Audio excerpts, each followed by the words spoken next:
Is your CS2 gameplay feeling more like a slideshow than a frag fest? Let's fix that by showing you how to display your FPS so you can fine-tune those settings and dominate the competition. First, launch Counter-Strike 2 once you're at the main menu. Look at the bottom of your screen, you should see a gear icon labeled Settings. Go ahead and click on that. This will bring you to the Settings menu here. You will see a list of tabs on the left side of the screen. Select the Video tab, located at the top of the list. In the Video settings, find the Advanced Video option, click on it. This will expand the Advanced Video Settings panel. Scroll down this list until you see an option called Display Performance Stats. By default, this is likely set to disabled. Click the drop-down menu next to it, change the setting to enabled.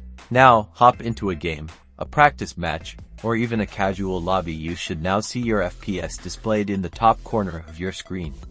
You can now adjust your video settings until you find a nice balance between visual fidelity and smooth gameplay.